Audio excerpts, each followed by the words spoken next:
दोस्तों, आज के इस शानदार वीडियो में हम लोग करंट अफेयर्स के एक टॉपिक का रिवीजन करने वाले हैं और ये टॉपिक है पंचायती राज दिवस। तो आज की इस वीडियो में हम लोग करंट अफेयर्स का क्वेश्चंस तो करेंगे ही साथ में पंचायती राज सिस्टम से संबंधित एग्जाम में जितने भी क्वेश्चन पूछे जाते हैं उन सभी का भी डिस्कस करने वाले हैं। तो पूरा वीडियो बड़े ध्यान से देखना। यहाँ पर दोस्तों आज का पहला प्रश्न आपको स्क्रीन पर दिख रहा होगा। इसका राइट आंसर क्या होगा आप लोग कमेंट करके बता सकते हैं। क्वेश्चन बनेगा कि राष्ट्रीय पंचायत दिवस किस दिन प्रति वर्ष मनाया जाता है। तो आंसर हो जाएगा कि एवरी ईयर 24 अप्रैल को, हर साल। ऑप्शन नंबर सी सही हो जाएगा। हर साल 24 अप्रैल को 24 अप्रैल को हर साल नेशनल पंचायती राज दिवस या राष्ट्रीय पंचायती राज दिवस मनाया जाता है।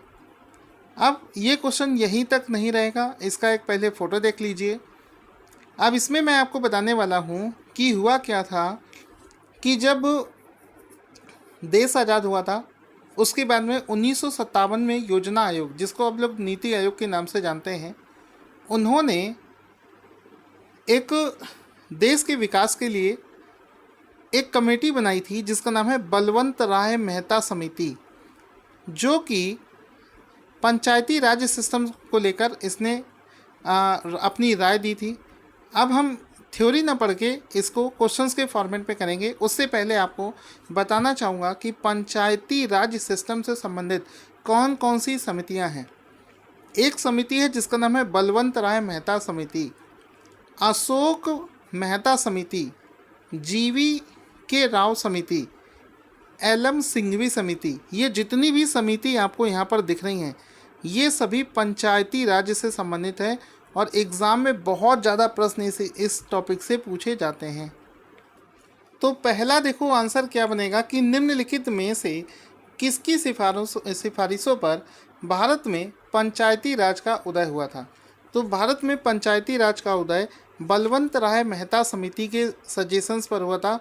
ऑप्शन नंबर 20 का राइट आंसर हो जाएगा।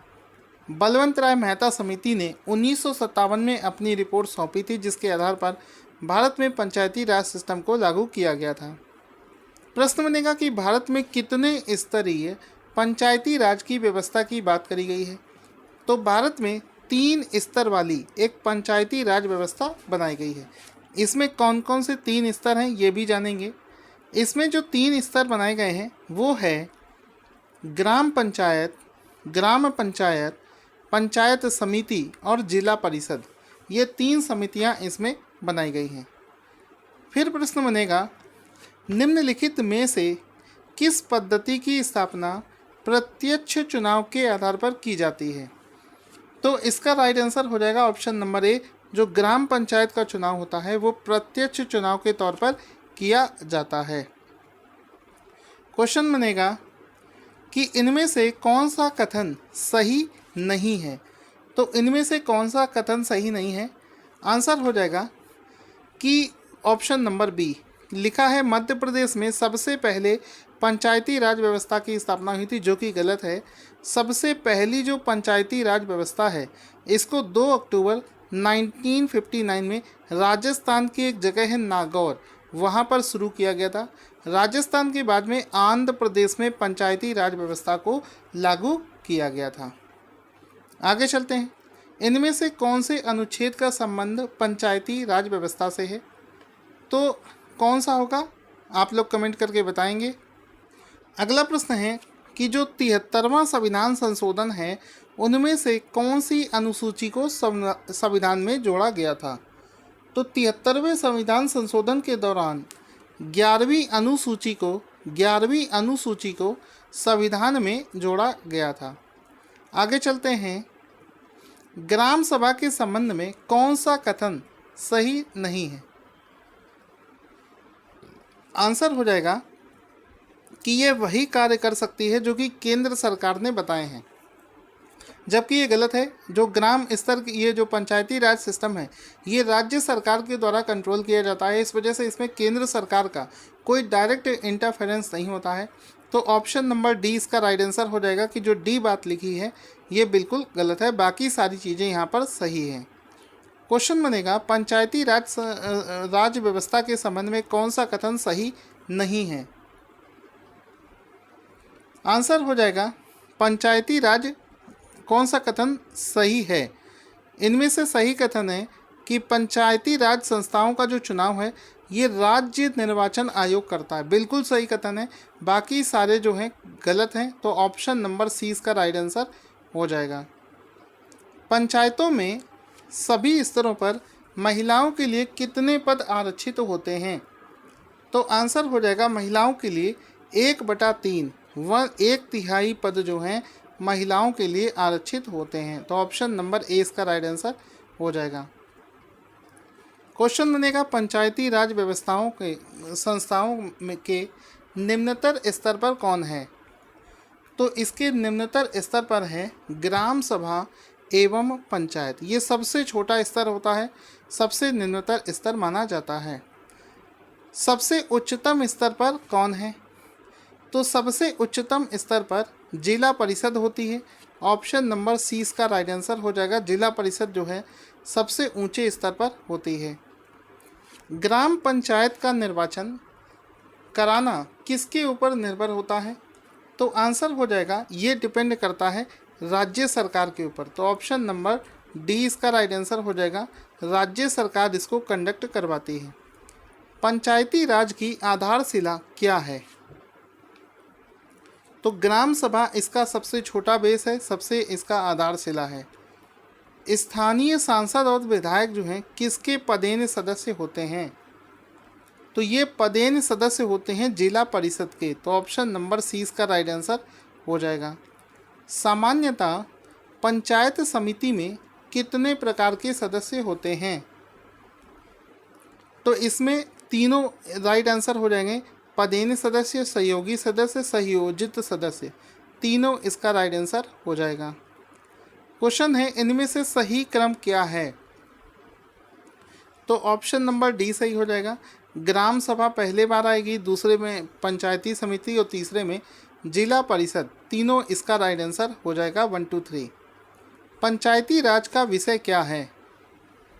तो इसका विषय जो है ये राज्य सूची में बिलोंग करता है। तो राज्य सूची इसका राइट आंसर हो जाएगा। फिर प्रश्न बनेगा पंचायतों के द्वारा कौन सा टैक्स वसूला जाता है। तो यहाँ पर ये तीनों चीज़ें तो नहीं होती हैं। आंसर हो जाएगा स्थानीय मेला जो लगता है इसका जो कर है वो पंचायतों द्वारा वसूला जाता है। निम्नलिखित में से कौन सा संविधान संशोधन यह कहता है कि ग्राम पंचायत में 1/3 सीटें महिलाओं के लिए आरक्षित होनी चाहिए। तो आंसर हो जाएगा 73वां संशोधन जो है, ऑप्शन नंबर डी 73वां संशोधन जो है वो इस चीज़ को बोलता है। क्वेश्चन बनेगा पंचायत चुनाव के लिए उम्मीदवारों की न्यूनतम आयु कितना होना चाहिए। तो आंसर हो जाएगा इसकी जो न्यूनतम आयु है वो 21 वर्ष होना चाहिए। ऑप्शन नंबर सी इसका राइट आंसर हो जाएगा। 21 ईयर्स इसकी जो है वो आयु होनी चाहिए। पंचायती राज के कार्य क्षेत्र में क्या नहीं आता है। तो आंसर यहाँ पर क्या हो जाएगा, पंचायती राज के कार्य क्षेत्र में माध्यमिक शिक्षा जो है ये नहीं आता है। माध्यमिक शिक्षा इसका जो भाग है वो नहीं आता है। पंचायत समिति के प्रशासन का प्रबंध एक सरकारी अधिकारी करता है जिसको क्या कहते हैं, इसको बोला जाता है खंड विकास अधिकारी। ऑप्शन नंबर ए सही हो जाएगा। खंड विकास अधिकारी इसको बोला जाता है। अब हम लोग क्या करेंगे, पंचायती राज व्यवस्था से संबंधित जितने भी वन लाइनर फैक्ट्स हैं उनको समझेंगे। संविधान के किस भाग में पंचायती राज व्यवस्था का वर्णन किया गया है। तो आंसर हो जाएगा इसके भाग 9 में इसका वर्णन किया गया है। पंचायती राज व्यवस्था किस पर आधारित है। ये आधारित है कि सत्ता जो होती है उसका विकेंद्रीकरण हो। सत्ता के विकेंद्रीकरण पर इसकी व्यवस्था लागू है। पंचायती राज का मुख्य उद्देश्य क्या होता है। इसका मुख्य उद्देश्य होता है जनता को प्रशासन में भागीदार बनाना। ठीक है, किसके अंतर्गत पंचायती राज व्यवस्था का वर्णन किया गया है? तो आंसर हो जाएगा नीति निर्देशक सिद्धांत। क्वेश्चन बनेगा 75वें संशोधन में कौन सी अनुसूची जोड़ी गई है? 11वीं। पंचायती राज संस्थाओं के निर्वाचन हेतु कौन उत्तरदायी है? तो राज्य निर्वाचन आयोग जो है इसके लिए उत्तरदायी है। हम लोगों ने क्वेश्चन भी किया था। पंचायती राज अधिनियम कब लागू हुआ था? 25 अप्रैल 1993 को लागू हुआ था। सबसे पहले पंचायती राज व्यवस्था कहाँ पर लागू की गई थी? आपको बता चुका हूँ, राजस्थान के नागौर जिले में इसको सबसे पहले लागू किया गया था। पंचायती राज व्यवस्था को राजस्थान में कहाँ, ये हो चुका है क्वेश्चन, आगे चलते हैं।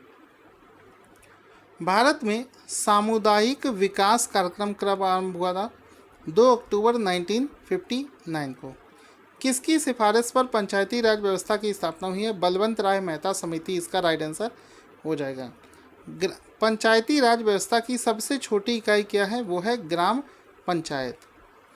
बलवंत राय मेहता समिति किस चीज़ से संबंधित है? तो पंचायत समिति से संबंधित है। पंचायती राज संस्थाओं के संगठन के 2 स्तर होने का सुझाव किसने दिया था? ये अशोक मेहता समिति ने दिया था 2 स्तर वाला कॉन्सेप्ट, और बलवंत राय मेहता ने 3 स्तर वाला कॉन्सेप्ट जो है वो दिया था। पंचायत स्तर पर राज्य सरकार का प्रतिनिधित्व कौन करता है? तो ये ग्राम प्रधान करता है, ये आपको पता होना चाहिए। आई होप दोस्तों आपको वीडियो अच्छा लगा होगा। अगर आपको वीडियो अच्छा लगा है तो लाइक और शेयर करना ना भूलें। ऐसे ही और वीडियोस आपको मिलते रहेंगे।